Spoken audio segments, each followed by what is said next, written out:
மாத்தறை நீதவான் நீதிமன்றத்தின் தீர்ப்பிற்கு அமைய பொலிஸ்மா அதிபராக இருந்த தேசபந்து தென்னகோனை உடனடியாக கைது செய்து மன்றில் ஆஜர்படுத்துமாறு மேன்முறையீட்டு நீதிமன்றம் இன்று பொலிஸ்மா அதிபர் உள்ளிட்ட 13 பேருக்கு உத்தரவிட்டுள்ளது. தம்மை கைது செய்யும் உத்தரவை இடைநிறுத்தும் இடைக்கால தடை உத்தரவை பிறப்பிக்குமாறு கோரி தேசபந்து தென்னகோன் தாக்கல் செய்த எழுத்தாணை மனுவை மேன்முறையீட்டு நீதிமன்றம் தள்ளுபடி செய்தது. தேசபந்து தென்னகோன் கைது செய்யப்படாமல் தலைமறைவாக இருப்பதற்கு உதவும் நபர்களுக்கு எதிராகவும் உரிய நடவடிக்கை எடுக்க வேண்டும் எனவும் மேன்முறையீட்டு நீதிமன்றம் உத்தரவிட்டுள்ளது. 2023 ஆண்டு டிசம்பர் 31 மாத்தறை வெலிகம பெலன பகுதியில் உள்ள W15 எனும் ஹோட்டலுக்கு முன்பாக துப்பாக்கிச் சூட்டு சம்பவம் இடம்பெற்றது. இந்த சம்பவத்தில் கொழும்பு குற்றத்தடுப்பு பிரிவின் அதிகாரி ஒருவர் உயிரிழந்ததுடன் மற்றொருவர் காயமடைந்தார். இந்த சம்பவம் தொடர்பான விசாரணைகளை முன்னெடுத்த குற்றப்புலனாய்வு திணைக்களம் கடந்த பிப்ரவரி மாதம் பி அறிக்கையூடாக மாத்தறை நீதவான் நீதிமன்றத்திடம் விடயங்களை முன்வைத்தது. கொழும்பு குற்றத்தடுப்பு பிரிவின் அதிகாரிகள் 8 பேர் சிவில் உடையுடன் வெலிகமவுக்கு சென்று போதைப்பொருள் தொடர்பில் குற்றச்சாட்டுடன் தொடர்புடைய ஹரக்கட்டாவின் உதவியாளர்கள் குறித்த ஹோட்டலில் இருப்பதாக கூறி துப்பாக்கிச்சூடு மேற்கொண்டதாக குற்றப்புலனாய்வு திணைக்களம் தெரிவித்துள்ளது.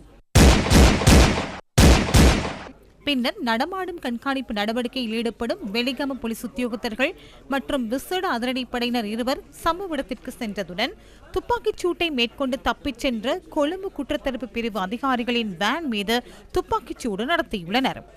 ஈமதும அதிவேக வீதிக்கு பிரவேசிக்கும் பகுதி வரை குறித்த வேன் தப்பிச் சென்றதுடன் அதிவேக வீதியின் நுழைவாயில் பகுதியில் வைத்து போலீசார் அவர்களை கைது செய்தனர். கொழும்பு குற்றத்தடுப்பு பிரிவின் அதிகாரிகள் தனிப்பட்ட காரணங்களுக்காக தென் மாகாணத்திற்கு இடமாற்றப்பட்டமை போலீஸ் மா அதிபர் தேசபந்து தென்னகோன் மீது சுமத்தப்பட்டுள்ள பிரதான குற்றச்சாட்டுகளில் ஒன்றாகும். தென்னகோன் உத்தியோகபூர்வ மற்ற ஆயுத குழு ஒன்றை நடத்தி சென்றதாகவும் குற்றச்சாட்டுகள் முன்வைக்கப்பட்டுள்ளன. குற்றப்புலனாய்வு திணைக்களம் சமர்ப்பித்த விடயங்களை ஆராய்ந்த மாத்தறை நீதவான் அருண புத்ததாசு தேசபந்து தென்னகோன் உள்ளிட்ட 8 பேரை கைது செய்யுமாறு கடந்த பிப்ரவரி 28 உத்தரவு பிறப்பித்தார். இதனைத் தொடர்ந்து சம்பவம் தொடர்பில் குற்றப்புலனாய்வு திணைக்களம் மீண்டும் சமர்ப்பித்த விடயங்களை ஆராய்ந்த நீதவான் நீதிமன்றம் தேசபந்து தென்னகோனை காணும் இடத்தில் கைது செய்யுமாறு பகிரங்கு பிடியாணையை பிறப்பித்தது.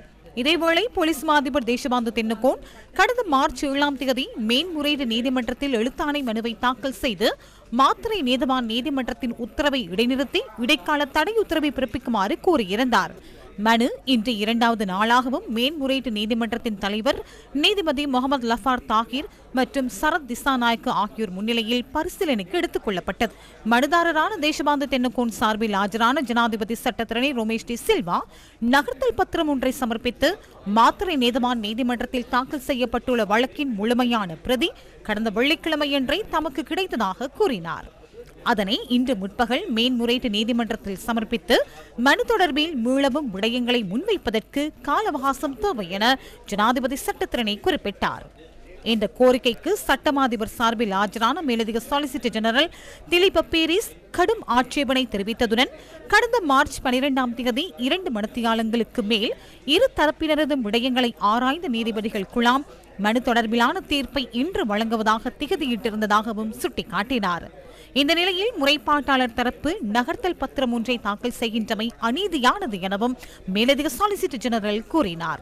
இதேவேளை போலீஸ் ஊடக பிரிவு நேற்று வெளியிட்ட அறிக்கை தொடர்பாக மேன்முறையீட்டு நீதிமன்றம் இன்று கவனம் செலுத்தியது.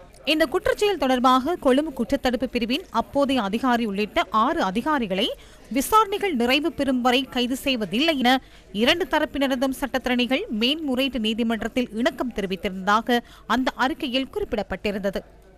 இந்த இணக்கப்பாடு ஏற்படுத்திக் கொள்ளப்பட்டு சுமார் 3 மாதங்களாவதாக மேலதிக சாலிசிட்டர் ஜெனரல் நீதிபதிகளின் கவனத்திற்கு கொண்டு வந்தார். நிலைமை இவ்வாறு இருக்க நேற்று திடீரென அறிக்கை விடுக்கப்பட்டதன் பின்புலத்தில் மேன்முறையீட்டு நீதிமன்றத்தின் இன்றைய உத்தரவுக்கு அழுத்தம் பிரயோகிக்கும் நோக்கம் உள்ளதா என்ற சந்தேகம் எழுவதாகவும் அவர் சுட்டிக்காட்டினார். போலீஸ் அறிக்கை தொடர்பில் திறந்த நீதிமன்றத்தில் விடயங்களை ஆராய்ந்த பதில் தலைமை நீதிபதி இத்தகைய ஒரு உத்தரவை தமது நீதிமன்றம் வழங்கவில்லை என கூறினார். இன்று முன்வைக்கப்பட்ட விடயங்களை ஆராய்ந்த நீதிபதிகள் குழாம் தேசபந்து தென்னகோன் தரப்பில் தாக்கல் செய்யப்பட்ட மனுவை தள்ளுபடி செய்வதாக அறிவித்தது. மனுதாரர் நாட்டின் சாதாரண பிரஜை அல்லவெனவும் அவர் நாட்டின் போலீஸ் மாதிபர் எனவும் மேன்முறையீடு நீதிமன்றத்தின் பதில் தலைமை நீதிபதி உத்தரவை பிறப்பிக்கும் போது சுட்டிக்காட்டினார். இத்தகைய ஒரு சிரேஷ்ட போலீஸ் அதிகாரி சட்டத்திற்கு கட்டுப்படாமல் 18 நாட்களாக நீதிமன்றத்தில் முன்னிலையாவதை தவிர்த்து வருகின்றமை பாரதூரமான குற்றமாகும் எனவும் நீதிபதி வலியுறுத்தினார். மனுதாரரின் இந்த செயல் சட்டவாட்சியை இழிவுக்குட்படுத்துவதாக தெரிவித்த நீதிபதி, நாட்டின் சட்டவாட்சியை பாதுகாப்பதற்கான பொறுப்பு மனுதாரருக்கு உள்ளதால் அத்தகைய ஒருவர் நீதிமன்றத்தின் உத்தரவுகளை பின்பற்றாமல் செயற்படுவதை அனுமதிக்க முடியாது எனவும் கூறினார். இதேவேளை பிடியாணை பிறப்பிக்கப்பட்டுள்ள போலீஸ் மா அதிபர் தேசபந்து தென்னகோன் மறைந்திருப்பதற்கு உதவுகின்றவர்களை கண்டுபிடிப்பதற்காக போலீசார் விசேட நடவடிக்கையினை ஆரம்பித்துள்ளனர். இந்த நடவடிக்கையில் குற்றப்புலனாய்வு திணைக்களத்தின் 9 குழுக்கள் ஈடுபடுத்தப்பட்டுள்ளதாக போலீசார் தெரிவித்தனர். பொதுமக்கள் பாதுகாப்பு பிரதி அமைச்சர் மற்றும் நீதி அமைச்சர் ஆகியோர் பாராளுமன்றத்தில் இன்று கருத்து தெரிவித்தனர்.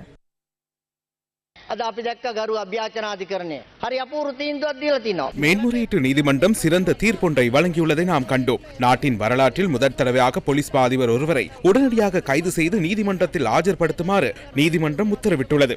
தேசபந்து தென்னகோனுக்கு எதிராக கடந்த காலத்தில் என்ன நடந்தது? தமது இரும்பு பாதணிகளை கொண்டு கௌரவ நீதிமன்றத்தை மிதித்துக் கொண்டிருந்தார்கள். நிறைவேற்று அதிகாரம் தமது இரும்பு பாதணிகளால் நீதிமன்றத்தை மிதித்துக் கொண்டிருந்தது. மாத்தறை நீதவான் நீதிமன்றம் வழங்கிய உத்தரவை உறுதிப்படுத்தி மேன்முறையீட்டு நீதிமன்றம் உத்தரவிட்டுள்ளது. இவரை கைது செய்யுமாறு கூறியுள்ளது. அந்த சுயாதீன நிலை இன்று ஏற்பட்டுள்ளது. பாராளுமன்றத்திற்கும் நீதிமன்றத்திற்கும் அழுத்தம் பிரயோகிக்காத ஜனாதிபதி ஒருவர் வரலாற்றில் முதற் தடவையாக தெரிவு செய்யப்பட்டுள்ளார்.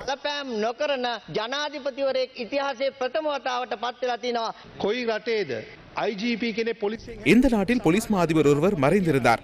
வேறு ஒரு அரசாங்கம் இருந்திருந்தால் ஐஜிபி ஒளிந்திருக்க மாட்டார். காரணம், அவர் சரணடைந்தால் 2 வாரங்களில் எவ்வித பிரச்சனையும் இன்றி வீடு செல்ல முடியும் என அவருக்கு தெரியும்.